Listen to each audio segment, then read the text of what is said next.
My dear students, आज मैं आपको इज एम आर के प्रयोग के बारे में बताता हूँ। इनमें वाक्य की पहचान क्या होती है जिन वाक्यों में हम इज, एम और आर का प्रयोग करेंगे। वाक्यों के अंत में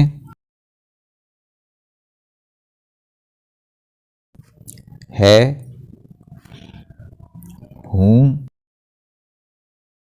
हैं आदि आते हैं। वाक्यों के आखिर में हैं, हूँ, हैं ये आते हैं। और वाक्य जो होता है वो वर्तमान समय को प्रकट करता है। वाक्य वर्तमान समय को प्रकट करता है।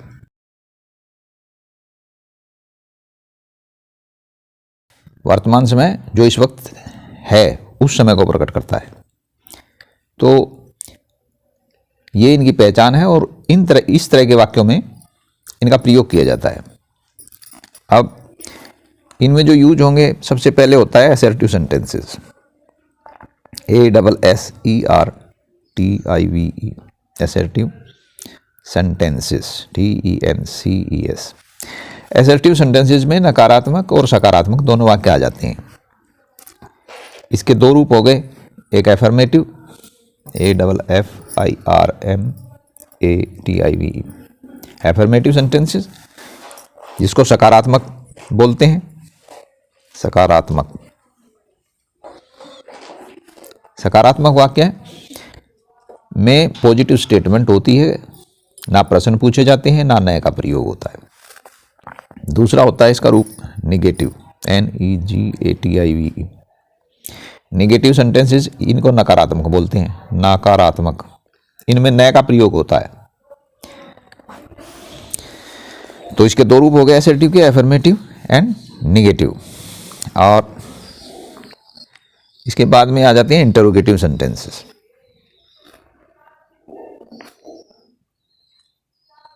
Intero, TERROGATIVE interrogative sentences, TENCES। इनको प्रश्नवाचक बोलते हैं, प्रश्नवाचक वाक्य। ये प्रश्नवाचक वाक्य होते हैं, इनमें प्रश्न पूछे जाते हैं और इनके साइन में, इनके लास्ट में जो है ये होता है साइन ऑफ इंटरोगेशन। अब मैं इनका उदाहरण देता हूं आपको। सबसे पहले एफर्मेटिव सेंटेंसेस का उदाहरण लेता हूं। FIR एफर्मेटिव सेंटेंस में जैसे है, वह राम है।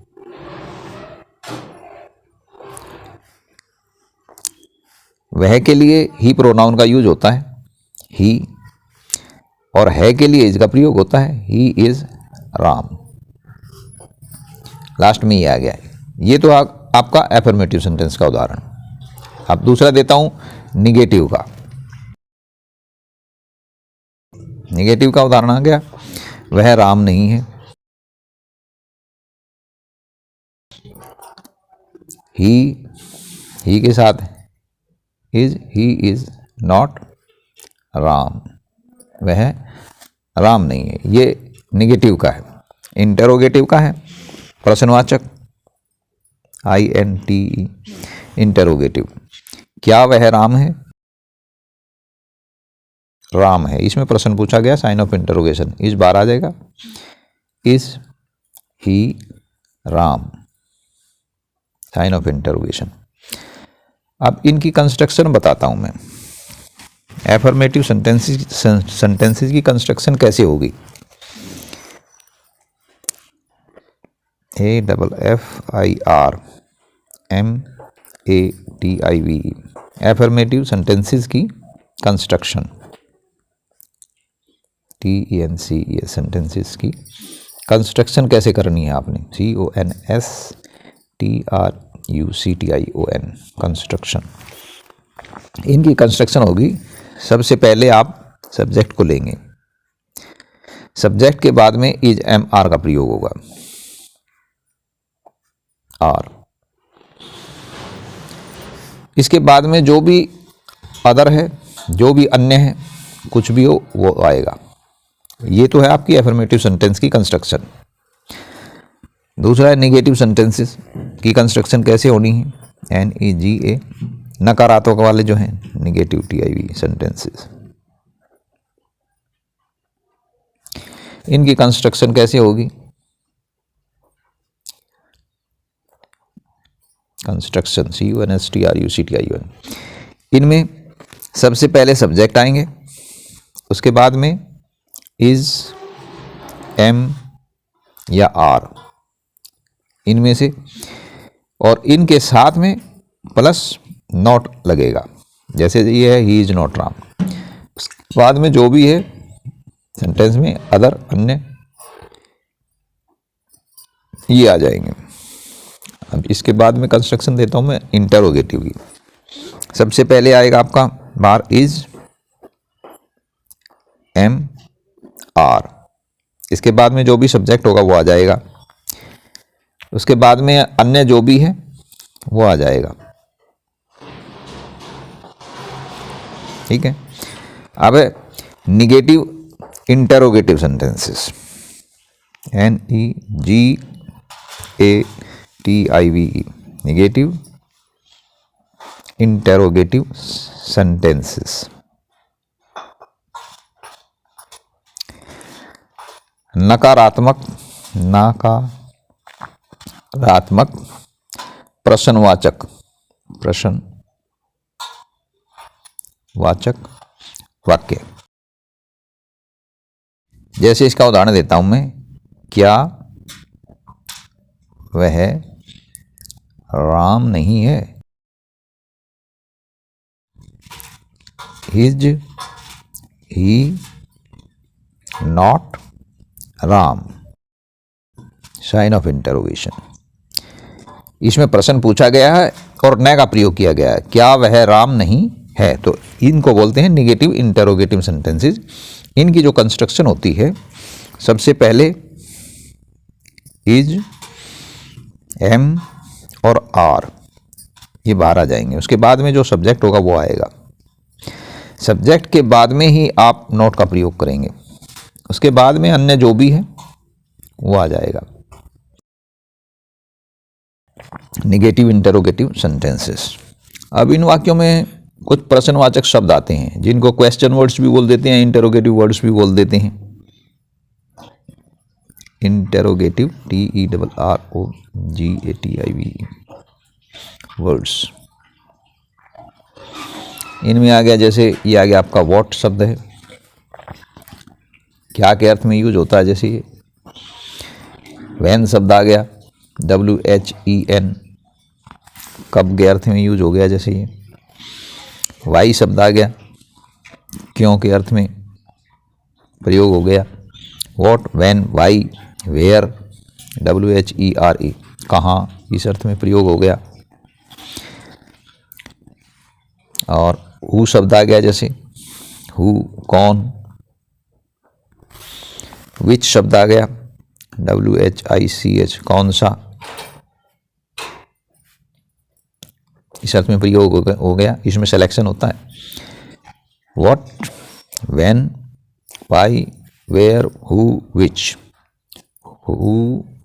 व्हाट। हाउ शब्द हो गया, HOW, कैसे। तो ये जो है इंटरोगेटिव वर्ड्स हैं, कुछ ये प्रयोग में आते हैं।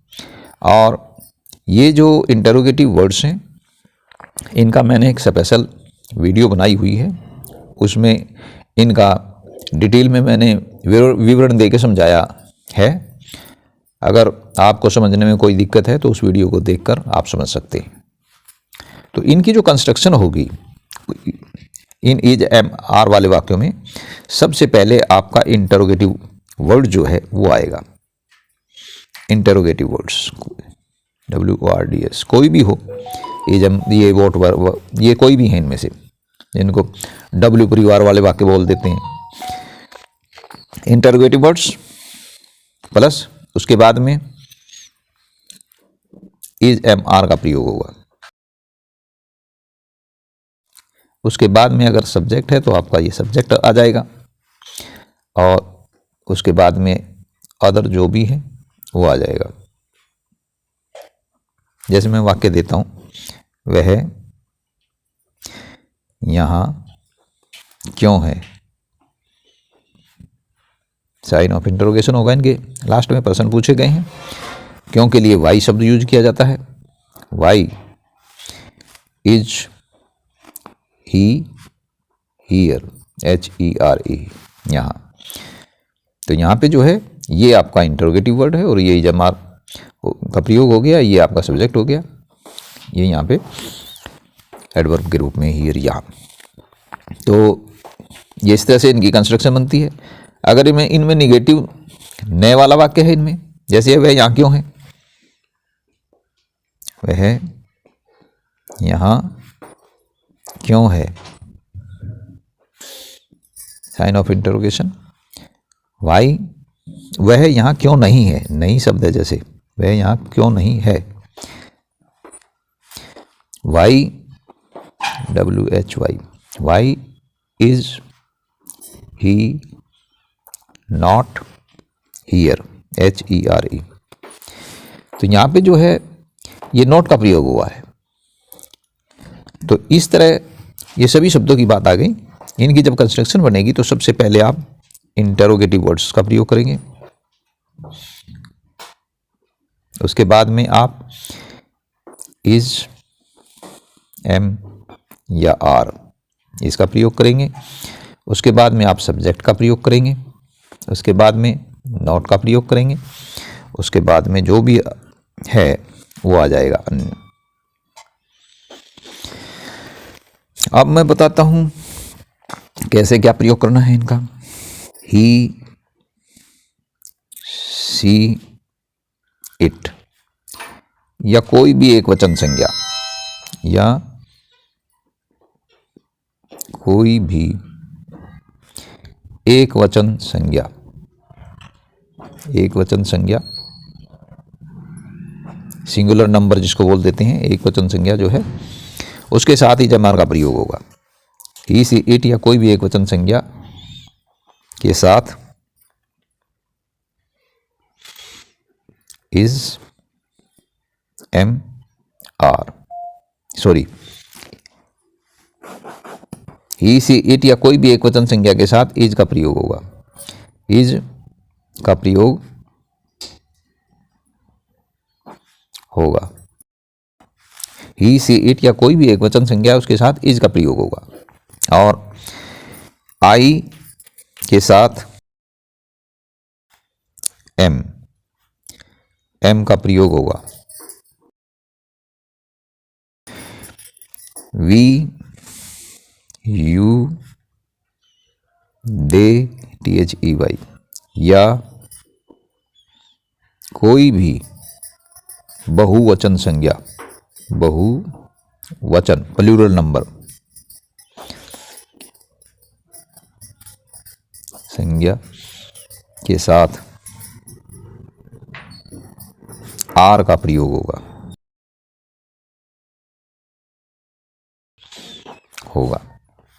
ही, सी, इट कोई भी एक वचन संज्ञा हो, ही, सी, इट या कोई भी एक वचन संज्ञा उसके साथ इज का प्रयोग, आई के साथ एम का प्रयोग, वी, यू, दे या कोई भी बहुवचन संज्ञा है तो उसके साथ आर का प्रयोग होता है।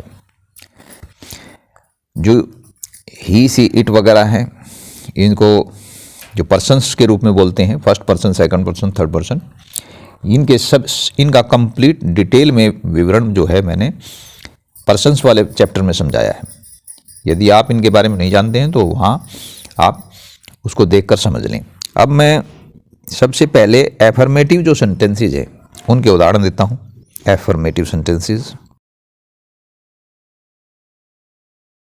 इसमें जैसे वह है मेरा भाई है, ये एफर्मेटिव सेंटेंसेस हैं। इनके लास्ट में ये फुल स्टॉप आता है, पूर्ण विराम हिंदी में बोलते हैं। तो इसमें आपने ये देखना सब्जेक्ट कौन है। सब्जेक्ट वो होता है जो काम को करने वाला होता है या जिसके बारे में वाक्य में बताया जाता है, जिसके बारे में विवरण दिया जाता है वाक्य में। अब ये वह जो शब्द है ये सब्जेक्ट है, इसके बारे में बताया गया है कि वह मेरा भाई है। अब इसकी कंस्ट्रक्शन आपको पता है, सबसे पहले सब्जेक्ट लेते हैं तो सब्जेक्ट ही हो गया ही, उसके बाद में इसके साथ इजमार का प्रयोग होता है और ही जो है एक वचन संज्ञा है, ये पुरुषों के लिए यूज किया जाता है, उसके लिए इज का प्रयोग हो गया। ही इज ही इज मेरा भाई, माई ब्रदर, BROTHER। तो ये आपकी कंस्ट्रक्शन हो गई, ही इज माई ब्रदर, वह मेरा भाई है। अब ये माई मेरे के लिए आई का पॉजेसिव रूप है, ये माई ब्रदर। अगर आपको इनके समझने में दिक्कत है तो आप पर्सन्स वाली वीडियो जो मैंने बनाई है, हाउ टू लर्न पर्सन्स, वो अवश्य देखें। He is my brother. अब मैं दूसरा उदाहरण देता हूं, वे मेरे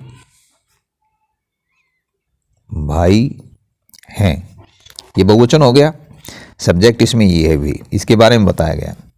दे आर माई ब्रदर्स, BROTHERS। बहुवचन से पहले कोई आर्टिकल नहीं लगता है, AN वगैरह। और अगर सिंगुलर भी है, जैसे यहाँ पे ये ब्रदर एक है, अगर ये सिंगल ब्रदर ही होता तो इससे पहले ही इज, इसमें ये ब्रदर में तो नहीं होगा, कोई एक वचन संज्ञा होगी तो उससे पहले ए या एन का प्रयोग होता है। अगर उससे पहले माई वगैरह कोई पॉजेसिव रूप है तब नहीं होगा। दे आर माई ब्रदर्स, वे मेरे भाई हैं। इसकी कंस्ट्रक्शन ये हो गई, जैसे हैं, यह मेरी पुस्तक है,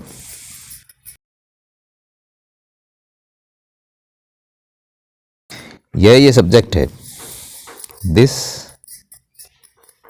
इज माई बुक। ये माई है, इसलिए इससे पहले कोई आर्टिकल ए या एन का प्रयोग नहीं हुआ। अगर मैं ये कहूं यह पुस्तक है तो इसमें आर्टिकल का प्रयोग होगा क्योंकि ये एक वचन है। This is a book, BOOK। ये यहाँ पे ये एक वचन है, सिंगुलर नंबर है, इसलिए इससे पहले ए का प्रयोग हुआ है। ए और एन, या ए का प्रयोग हो या एन का प्रयोग होगा। ए कब होगा और एन ये मैं बता देता हूं।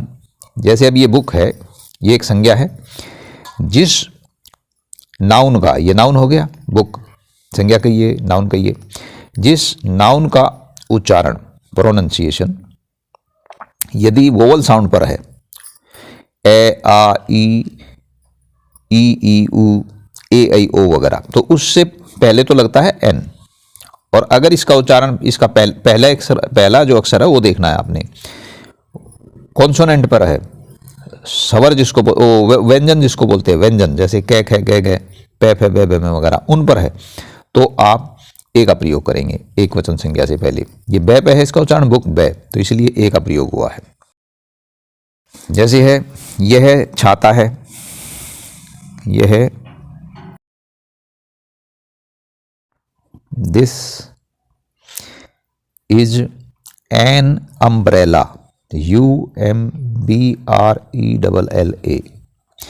ये अम्ब्रेला, इसका उच्चारण ए पे हुआ है, अम्ब्रेला, ब्रेला वगैरह जैसे ही बोलते हैं, अम्ब्रेला। ये है ए, इसलिए इससे पहले एन का प्रयोग हुआ है। ये एक वचन संज्ञा, इसलिए ये ध्यान रखना है इस बात का। अब मैं निगेटिव का उदाहरण देता हूं।